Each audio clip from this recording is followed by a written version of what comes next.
Chaîne de la diaspora, Le chef de l'État est au-dessus des partis politiques.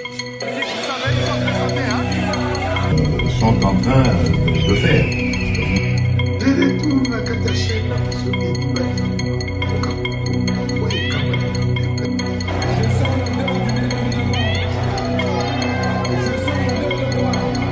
Alors on met l'ensemble maboko s'il vous plaît.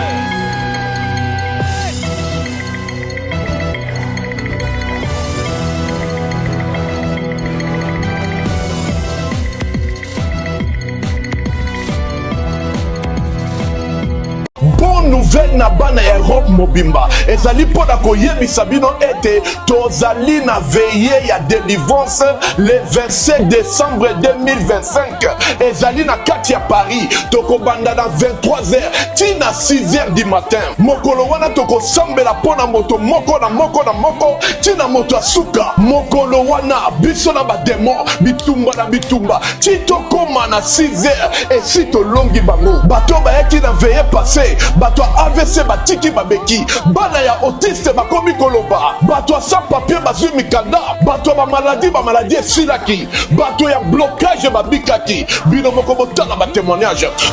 Alléluia bandeko naza na esengo mingi mpona nazalaka moto ya esengo su te me kasi nakomi na esengo mpona nini nasali 20 ans na poto awa na kaka mosala me nazwaka mosala te me na partir ya veye tosalaki le 23 ta nazongi na Allemagne nakoluka mosala ya bazwinga mbala moko ondire mosala yango eza kozelanga na motukutu azosala contrat azolenga mpenza mpona kosala contrat na ngai nakamwinga nasa motema nazokamwanga moko me nakamwaki te puisque de place wana nayebaki ke nguya nzambe mpenza esalaki donc natondisa minito ya esengo mpenza nazali awa naza kokumisa nzambe mpenza ya prophète mpenza azali nzambe ya solo.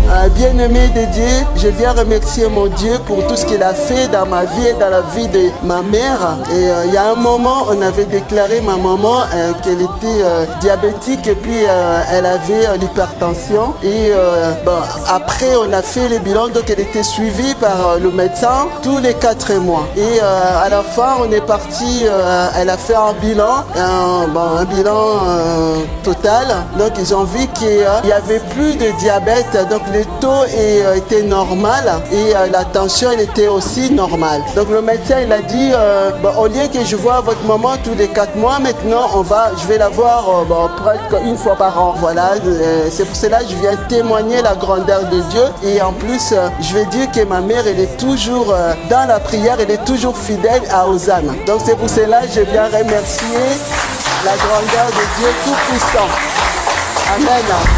Ba prière na biso kobanda toujours kozala na présence ya Saint-Esprit pe ba moto belé tito koma na ngonga ya 3h to mati 6 degrés ya ba prière to komi na ba bombe na 3h bombe na 4h bombe na 5h bombe tito koma na 6h boum ba tout ba komi déchargé pour na directive ya adresse contacter maman Thérèse Matondo boya ebele bokolo wana kati na bino bokobika bato ya AVC batiki babeki bana ya autiste bakoma koloba bato ya ba blocage bakoma débloqué bato ya maladie ekenda le 27 décembre 2025 Toko banda na 23h toko 6h na 6h du matin bozanga te tozozela bino na moto mbote de partout bozali kolanda biso mokili mobimba na kati ya chaîne na bino Ediba TV mwana mboka Congo chaîne oyo ekambami na humble serviteur munganga spirituel papa Edi Diba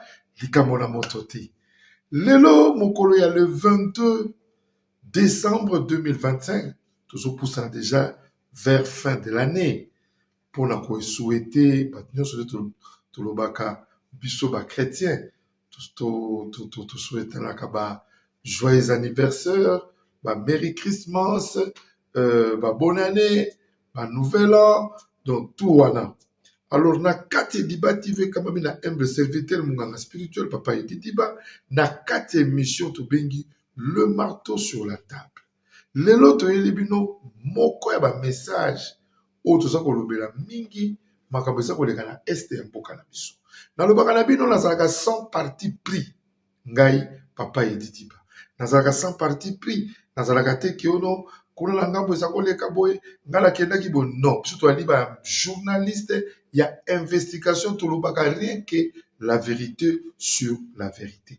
Tozongi nano na simamo muke na ndenge tokomi na suka ya année oyo ezali suka sanza te suka ya année tolali 365 jours Ediba TV et souhaité bino bato nyonso oyo boza kolanda chaîne oyo kobanda janvier 2025 nde tokomi mpe lelo oyo na suka ya 2025 nzambe alola nanu apambola bino nzambe alola afortifie mwana nyonso oyo azwaki ntango na ye ya kolanda baprogramme ya munganga spirituel mpe mingi babengaki biso na nzela singa mpona kopesa biso baconseil ndenge ezalaka toujours na baremarque que mosala etambola boye mosala ekende boye.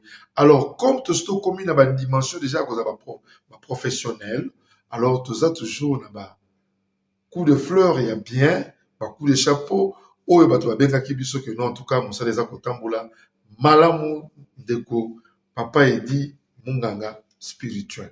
Ngai mpe nazongisi matondi mingi na bino nyonso oyo bobengaki ngai na bino nyonso bozwaki ntan na bino ya kodispose ya kolandaka baprogramme na biso na kati ya chaîne oyo ekambami na nga moko humble serviteur munganga spirituel likambo na moto te. Nazongisi vraiment bamerci mingi na ndenge bozwaki baton bocontinue toujours kosabone na kati ya chaîne oyo bocontinue toujours kozwaka ntan ya kolandaka baprogramme ya baémission oyo eza koleka na kati ya chaîne oyo bocontinue toujours kopartage mpe koinscrire banouvelle baprogramme ya sika oyo ezali kokota mpona kolakisa ke biso awa toyaka koloba rien que sembo vérité sur la vérité. Bayimboka sans plus tarder ezalaki lokola petit résumé oyo ya mokolo lelo toyeli bino baprogramme ezali ebele oyo ngai je m'excuse oyo ngai munganga spirituel toza nango na année 2026. Nalobaki na bino na année 2026 tozokota toza na programme moko na mois de février le 14 février 2026 toali na programme oyo nazobenga ngo cœur en connexion. Cœur en connexion ezali moko ya baémission oyo eye na kati ya Afrique du Sud nanu esalama te oyo tozobenga ngo du jamais vu. Yango nazoloba ke nali maboko pembe likambo na moto ti oyo nyonso amoni ke peut-être ese kota ngai spirituel munga nayebi te azwa cellphone na ngai ezalaka toujours affiché na baprogramme na ngai nyonso baémission na ngai nyonso elekaka benga ngai na koexplike oke ezali différent na oyo bato baza kokanisa parce que tozalaki na programme oyo tomona na États-Unis oyo ekiti mpe na Kisasa oyo toza kobenga pop balloon mais biso ezali pop balloon te ezali ba quelque sorte ndenge moko na ba pop balloon biso sikoyo yali cœur en connexion donc le retrouvaille boko retrouver yango mpe bokomona yango le 14 février 2026 awa na Afrique du Sud. Nakumisi nzambe na bato oyo nyonso bazali kobenga mpona kos'inscrire oyo baza komona baprogramme na biso ezali koleka na bagroupe mais kala mingi te awa avant tosilisa ne bokozwa bafiche oyo ya minene oyo tokotia na bavideo oyo bato bazwi basali banzembo oyo bato balobeli ke yo yaka koluka ya yo bolungani na kati ya Ediba TV mwana Congo Ediba TV mwana mboka Congo oyo ekambami na humble serviteur oyo akopesa yo grâce ovanda bamikolo na bamikolo ozali célibataire oboma libala ovandaka na mobali esimbaka te bozali koyokana te bamésentente baincompréhension totie mpe na bonzambe na kati ezali wana yaka le 14 février ezali première édition oyo ekozala ngai moko moto kopresente yango munganga spirituel mpona kolakisa bayimboka ke toyebi oyo nini tozali kosala mpe tokopesa bato le meilleur na kati ya Afrique du Sud. Bayimboka sans plus tarder nga nazalaka mingi soki na beti mbatangwa natwaka mwa moke image nalakisaka bino totia na image ya prophète Moïse Kisebwe aza na ba message moko très fort à lancer na peuple de Dieu pour la fin de l'année. Bon, nous spot ya publicitaire ya Moïse qui s'éboué nini alobi na peuple de Dieu. Shalom, shalom, shalom, peuple de Dieu. Vraiment, nazana esengo munene ya koza sur liboso na bino oboyebi moko na bino le prophète de la nation Moïse Kisebwe précisément na RDC Congo na capitale ya Kinshasa. Namoni na musika papa Ediba na chaîne na Ediba TV mwana ya Congo. Namoni madame na ye bolungana ma Patricia na pesi mbote na pesi mama Anna na Afrique du Sud, maman Anne na Afrique du Sud, comité Afrique du Sud, tout mobimba. Merci pour, j'espère que l'année prochaine je serai là na Mboka Nabino, na Makasi Nabino et na pesi peuple congolais, nyonso de partout. C'est le prophète de la nation Moïse Kisebwe. Na souhaité bino ba joyeux Noël et puis pourquoi pas bonne année pour les émissions sur dans ça pour la clôturer année 2026. Et dans un message européen ça batu nyonso na Congo au baza awa o ya Liban ya Mboka le 30 décembre chiffre 3.0 le 30 tous en montagne de prière pour nous clôturer année 2025. Yo mutu affligé, yo mutu a problème oyo ya mitindo na mitindo, yo mutu oluki ba passer oluki ba tutu olembi na yo yaka ko se référer par ngai yaka koluka nganga ya Nzambe yaka koluka mwana oyo ya tata Nzambe atindaki oyo bakimbangise balelanga foro balobaki non yo noza mutu oyo kimbalaki soki mission et soki ya ngai ko banda Moïse Kisebwe je suis là et au la province ya Katanga je suis aussi un Katangé wana zaba entre parenthèses boya les 30 yo ka message oyo so na Kinshasa yaka na mwana to bana bandeko ba camarade boya parce que ça somme ce jour là so oyo va rester numéro na notika au bien téléphone pour oya au serait là au fêtano ba bonne année au clôtura na yo ba année mais oyo déjà à partir le 27 na kotimaki na kotina bomani na sambela pour à peu près mon le 30 na ko dégager puissance oyo etikase na mona usika na musu mama Skida na Canada na pesi mote merci mama Askida na pesi mote na moni ndeko na ye frère gloire na pesi musu mote boza ebele ça veut dire que le va combo et que nous avons ta ebele bato spelanga na Afrique na zomona na Pointe Noire Brazzaville boza ebele parce que année prochaine na ko bouger makasi et na ko sepela tu as le 30 na ko dégager chaleur au salemate bino bato a problème bino bato a problème bino bato za affligé boya boko sepela Bayimboka de retour na kata chaîne na biso na si bolandi bino ko message très fort ya prophète Moïse Kisebwe azali moko ya ba sali na Nzambe na mboka na biso Congo na lobaka na bino chaque fois na kati Ediba TV n'hésitez pas vous avez vos publicités bozana biloko na bino so benga munganga spirituel bokolekisa ba masolo na onyoso pote ozwa le maire. Na lombango tokimi na programme na biso mokolo lelo na kati Ediba TV mwana mboka Congo ekamba bina humble serviteur toye kolobela maye mazali koleka na este mboka na biso lokuta eleki mingi na loba na bino chaque fois plusieurs Congolais sont devenus des Rwandais. Plusieurs Congolais ne comprennent pas quelle diplomatie que Tata Mokozamboka za kosala. Plusieurs Congolais baza koyeba te Tata Mokozamboka za kolakisa na droite gauche na ya bombia. Mais mokola ko bimisela bino gauche naza sur mingi bakokam. Azali mutumu azali là azako kena makambu là paix avec intelligence. Situation ya 2025 le 21 ezalaki un certain dimanche. Le toali le 22 2025 toujours kende na programme ya 2023. Na kopesa bino nyonso programme wana moke nata moke parce que Ediba TV komi kopesa ba information ya mayo ezali koleka na kati ya este ya mboka na biso. Situation ya Uvira o ezalaki na kati ya 2021 et 2025 le 21 décembre. Uvira ba rebelle babimaki oto bengi ba M23 na kati na mkosi babimaki Mais mingi pe babimaki te, mingi babombamaki. Ndenge tosalaka musala sur investigation sur le terrain. Totindaki, tozana bato tobengaka pour kolinga koyeba te banani toza kosolana baza kokopele na munganga spirituel. Soko bani kolinga oyebango ekopelisa yo banner. Soki pe oza kolinga opusa na pembe na munganga spirituel ke okoki kozwanga na makanisi moko ya meya loin de là.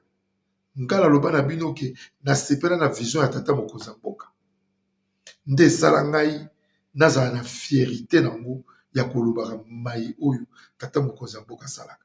Pe tozali wana so tomoni ka ya problème, on s'appelle biso nyonso oyo bato asentir oyo boyebi ke tolobelaka makambo ya mboka na biso pe sans parti pris parce que Monsieur Antoine Félix Tshilombo azali kosala musala na ye kitoko.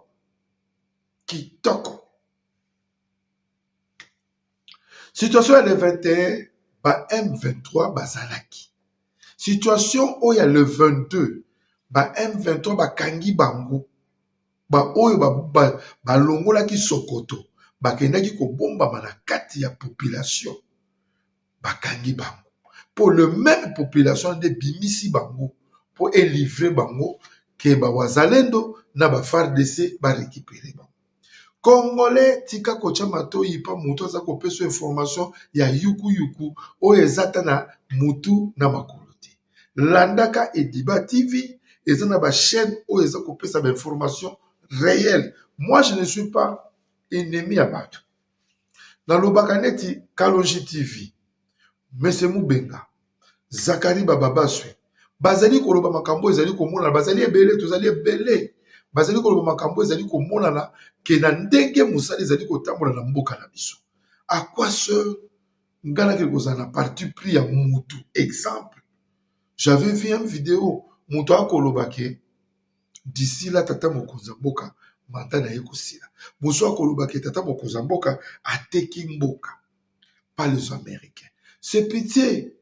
Pe otali bato bakoti batali pe vidéo wana pe ba commenter ba pesi ba réponse bête ba imboka toza pona kofinga batu te toza pona kolakisa batu ke place o toza kopesa évangile na biso ezali ya solo tya mutu na oyo yoka landa kokende kokota na ba évangile ya lokuta te okotikala na soni vérité ezali ke les wazalendo na ba FARDC ba kosala musala na kati ya Uvira ya kosakana te.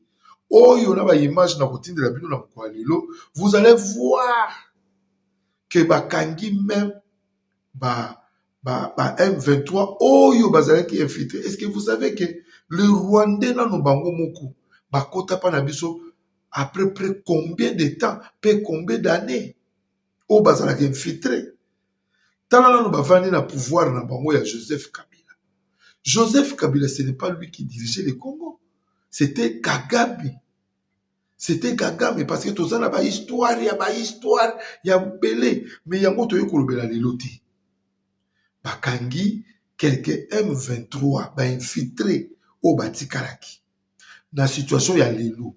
Dans la situation, il y a le 23, 2012. Parce que par la biso, on a commis presque minuit passé. Nde omoninga na ko sakola. Oyo toyebi kezali ya solo pe ezali ya lokuta. Ce qu'on a la situation ya lelo ya 2023 et à 2025 le 23 décembre. Situation ya lelo bolimbisa monoko beti libaku.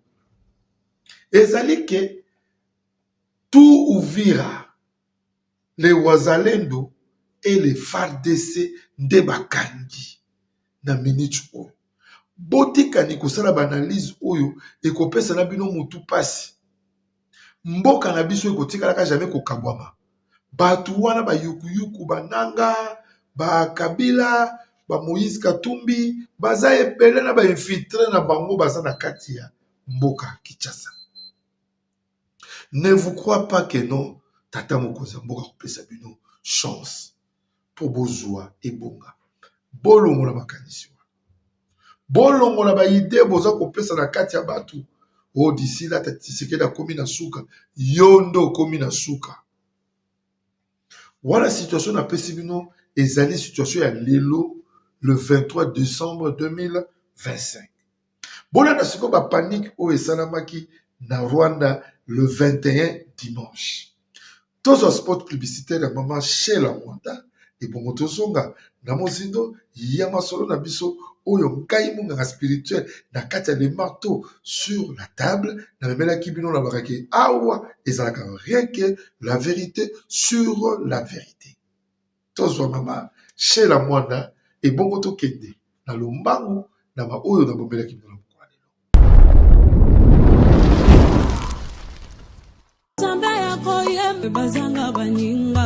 Dans le Seigneur nazali chez la Mwanda Fondation na eli sous liboso na bino pona osenga bino merci na ba oba soutenir orphelinat chez la Mwanda nzambe ya lola apambola bino tozomona ba effort na bino tozomona bolingo boza nango à travers Fondation chez la Mwanda nzamba apambola bino na eli sous liboso na bino pona kosenga bien aimé bokanisa bana na bilamba bokanisa bana na kolia bokanisa bana na minerval bokanisa bana na ba soins médicaux nzambe ya kozanga te kopambola bien aimé ozana posa ya kosunga ozoluka place ya kotia mbongo na yo bien aimé tala place ya malamu yango ya kotia mbongo na yo na Fondation chez la Mwanda nzambe akozongisa bebela kopambola bakoko na yo akopambola pe bana na yo na pamboli bino na kombo na Yesu.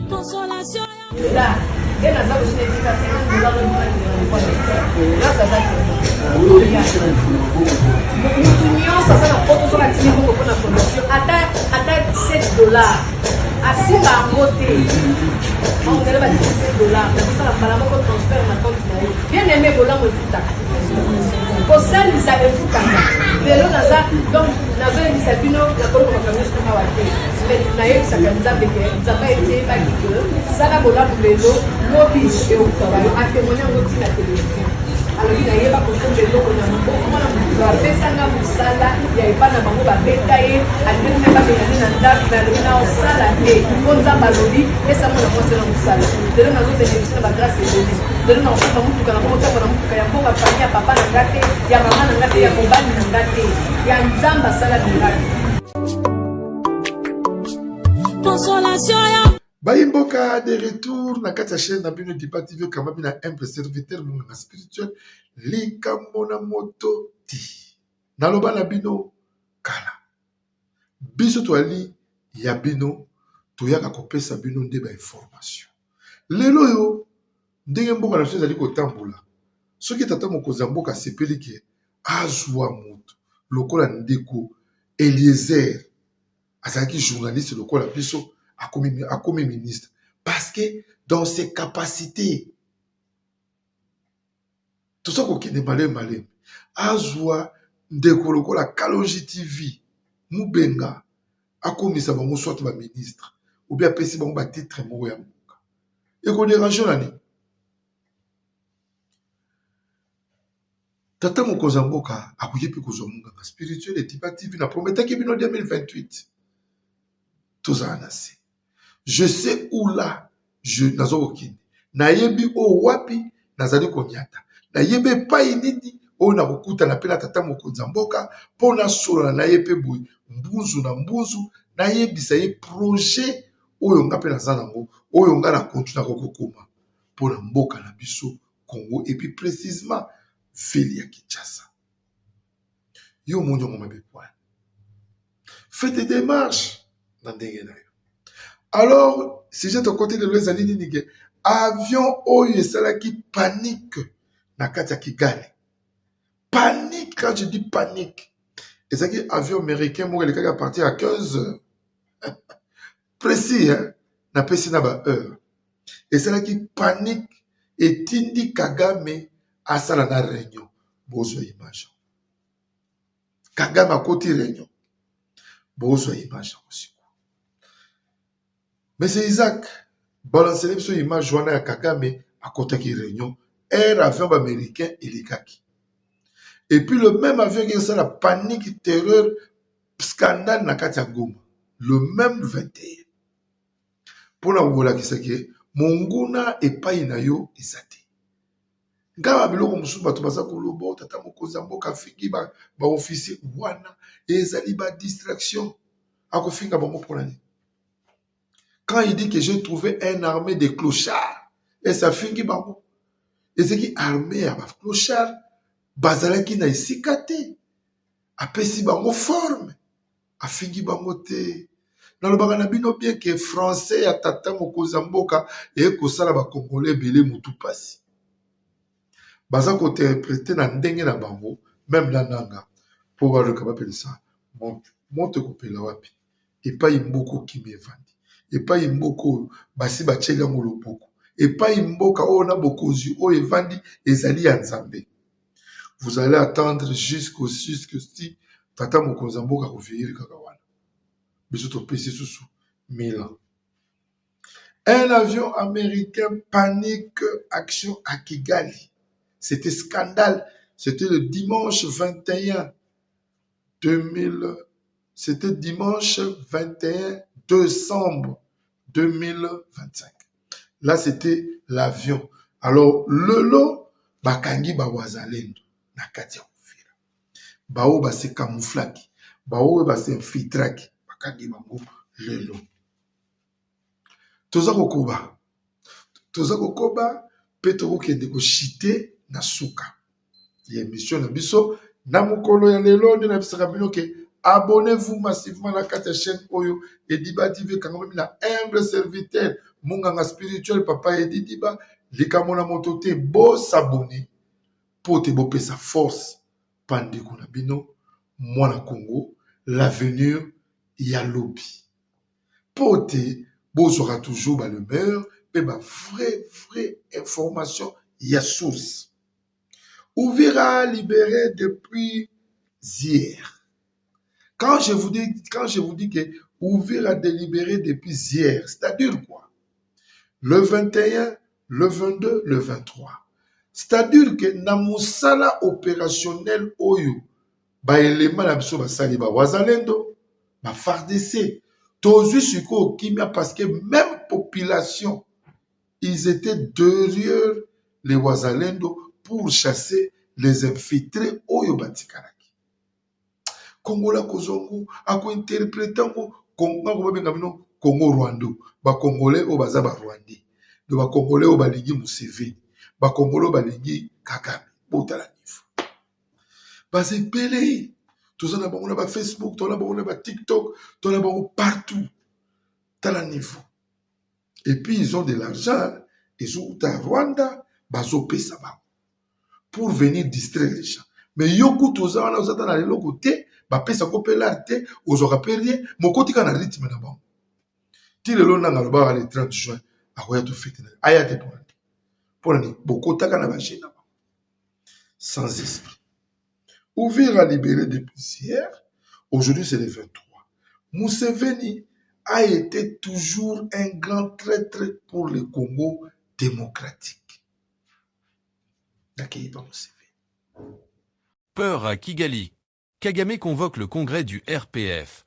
Simple stratégie ou réponse à la pression de Trump. Version étendue. À Kigali, un événement politique attire toutes les attentions. Le président Paul Kagame convoque le congrès du Front patriotique rwandais, le RPF. Officiellement, il s'agit d'un rendez-vous interne du parti au pouvoir, une routine politique. Mais dans le contexte actuel, rien n'est jamais anodin.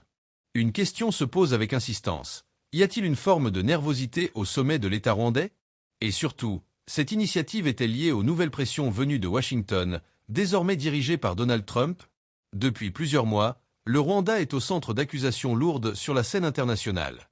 Les Nations Unies, des puissances occidentales et la République démocratique du Congo pointent du doigt Kigali pour son rôle présumé dans l'instabilité à l'est du Congo.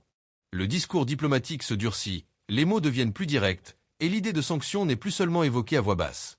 La communauté internationale observe chaque mouvement, chaque déclaration, chaque signe de tension ou de renforcement du pouvoir rwandais. Avec le retour de Donald Trump à la Maison-Blanche, les équilibres changent. Trump n'est pas un président de demi-mesure.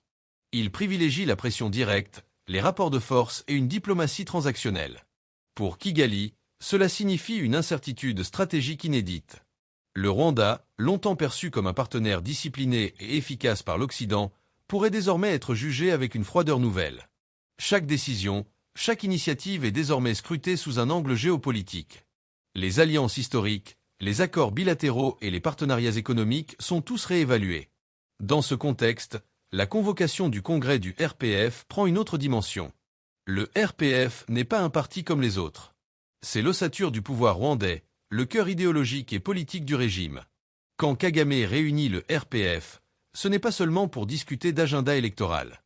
C'est pour resserrer les rangs, envoyer un message de cohésion et rappeler que le pouvoir reste solide, organisé et discipliné. Le Congrès devient ainsi un symbole de force, mais aussi un outil stratégique de gestion interne. Il sert à vérifier la loyauté des cadres, à ajuster la hiérarchie et à préparer de nouvelles directives pour maintenir le contrôle politique sur tout le territoire. Mais cette démonstration de force peut aussi être lue comme un signal de prudence. Kagame sait que les pressions extérieures peuvent rapidement se transformer en isolement diplomatique, voire en sanctions économiques ciblées. Il sait aussi que l'histoire africaine regorge d'exemples de régimes apparemment solides qui se sont fragilisés sous le poids des pressions internationales combinées aux tensions internes. Chaque faux pas pourrait donner des arguments à ses opposants, à l'intérieur comme à l'extérieur du pays. Alors, peur à Kigali? Le mot est fort. Paul Kagame n'est pas un dirigeant qui gouverne dans la panique. Mais il est un stratège. Et un stratège anticipe. Il consolide ses bases avant que la tempête ne frappe. En réunissant le RPF, il s'assure du soutien total de son appareil politique, il verrouille le discours interne et il prépare une réponse collective aux défis à venir. Cette consolidation interne permet de contrôler la communication, de gérer les informations et de s'assurer que toute critique soit circonscrite et maîtrisée. Il y a aussi un message adressé à l'extérieur. À Washington, à Paris, à New York, Kigali veut montrer que le Rwanda n'est pas isolé, que son leadership est uni et que toute tentative de pression rencontrera une structure politique disciplinée. C'est une manière de dire « Nous sommes prêts ». Cette posture est essentielle pour la diplomatie rwandaise, qui repose autant sur la perception internationale que sur la force réelle du régime. Mais cette stratégie comporte des risques. À trop afficher la fermeté, le Rwanda pourrait renforcer l'image d'un régime fermé, peu enclin au dialogue, ce qui pourrait alimenter davantage les critiques. À l'inverse, toute concession visible pourrait être interprétée comme un signe de faiblesse. Kagame marche donc sur une ligne étroite, entre démonstration de contrôle et nécessité d'adaptation. La communication du parti, la couverture médiatique et même les discours officiels sont calculés pour maintenir l'équilibre, éviter les interprétations négatives et protéger l'image de stabilité du Rwanda. La grande inconnue reste Donald Trump. Va-t-il réellement aller jusqu'à des sanctions contre Kigali? Va-t-il utiliser le dossier congolais comme levier diplomatique? Ou préférera-t-il négocier directement avec Kagame, dans un face-à-face pragmatique, loin des discours moralisateurs? Pour l'instant, le flou domine. Et dans ce flou, chaque mouvement politique compte. Chaque geste de Kagame est interprété comme un signal, et chaque déclaration officielle comme une manœuvre calculée. Ce congrès du RPF pourrait donc marquer un tournant. Soit comme le début d'une phase de consolidation défensive du régime, soit comme une simple démonstration de continuité politique dans un moment de turbulence internationale. Une chose est certaine, Kigali observe, anticipe et se prépare. Le Rwanda, qui a longtemps été perçu comme un modèle de stabilité en Afrique de l'Est, est maintenant confronté à une complexité nouvelle, entre pression internationale, défis régionaux et exigences internes. La question n'est peut-être pas de savoir si Kagame a peur, mais plutôt jusqu'où il est prêt à aller pour préserver la souveraineté, l'image et la stabilité de son pouvoir face à un monde de plus en plus hostile. Les semaines à venir seront décisives. Et le Rwanda, plus que jamais, est sous les projecteurs.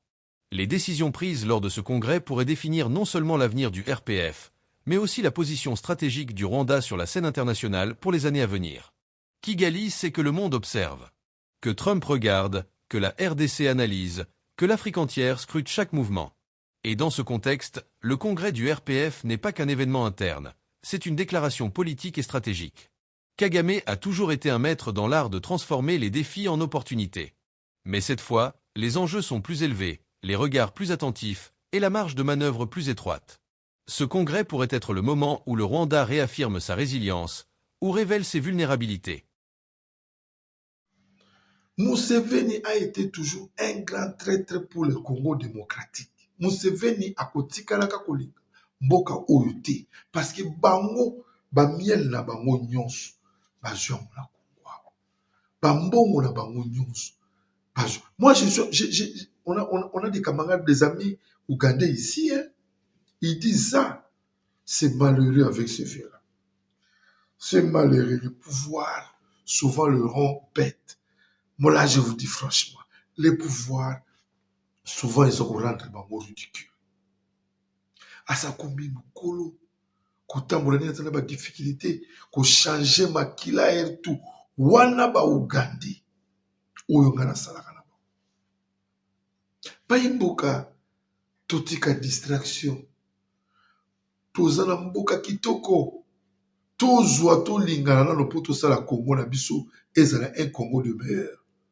To pesi Congo na maboko bangunda, ça fait longtemps. Biso ba biso to se retrouver libanda pour nini? Mboka yaki na ba misalati. Mboka ba bomaki. Mboka ba bebisaki. Pourquoi yo Congolais ni ko comprendre que mboka ba bomaki? Mboka ba bebisaki? Tika to libérer mungula poto zonga pana biso. Mais yo za ko pesa mungula so accès aya ko bundisa tata moko za mboka et pana ye aya pe ko bundisa susu Congo. Museveni a outi ko convoquer grand réunion. Oyo bazaki bango so ba Kagame, o bazaki bango ba Joseph Kabila, o bazalaki bango nyonso lelo. Et hier plutôt le 22 2025, le 22 décembre 2025. Ah ouais, il me semble que tu as service, il y a une investigation, tout ça là. Il y a koyeba, li kambo l'équipe, ba bimisi ba kangibo, bango ba agir ndeni. Ba imboka, tope sa bango espace te. Pe ba kotika la pe ko matana capitalité. Mais to boyi pita wana baza ko sala pour la mboka na biso. To boyi.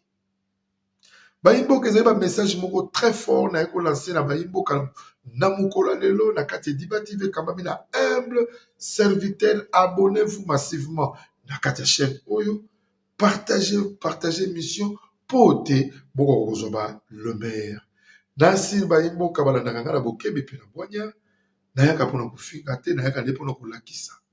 Kotalisa information oyo ya mabe ezali koleka na mungula azali kobundisa Congolais na kati ya mboka na ye. Pe azali koteka mabele ya Congolais kopesa yango mbanguna lokola ba Museveni, ba Kabila, bazali ebele. Est-ce que Kabila vraiment de Mozambique, et Kabila c'était rwandais? Mais osa kolingo pesa confiance pour la meilleure. Pe tu te fais en justice. Kabila Zonga, qu'est-ce qu'il va rentrer pour faire? Pourquoi tuer le pays et retirer encore? Pour la poche na yo? Pour la libération na yo? Pour sauver la famille, on va mettre tout comme palais? Non. Vendôme échange. La PCB no nyonso mbote o bozali kolanda chaîne oyo na bokebi pe na bonya na mokolo lelo zambalo la zana biso pa batela biso kimia ekota na mboka na biso Congo. Monguna Satan azala musika derobero azali koya kobundisa Congo azala musika na makila ma Yesu Kristu totiki mokolo lelo loso na maboko na bino zambalo la azala biso toyekoloba. Bye bye. Le 29 novembre 2025, un moment historique. La Fondation Sheila Mwanda et le Centre des formations professionnelles Siloé ont célébré une collation tout simplement exceptionnelle. Une journée d'émotion, de fierté et surtout de réussite. Les apprenants en esthétique, coupe and couture et auto-école ont reçu leur certificat après des mois de travail intense. Ils ont présenté leur talent, leur création et leur incroyable détermination à construire un avenir meilleur. Grâce à un encadrement sérieux et des formations profondément pratiques, le Centre Siloé continue de transformer des vies, de révéler des talents et d'ouvrir les portes de nouvelles opportunités. La collation 2025 en est la preuve. Siloé forme, Siloé encadre, Siloé élève vers l'excellence. Chaîne de la diaspora, diaspora. Est au-dessus des partis politiques. Sont en train de faire.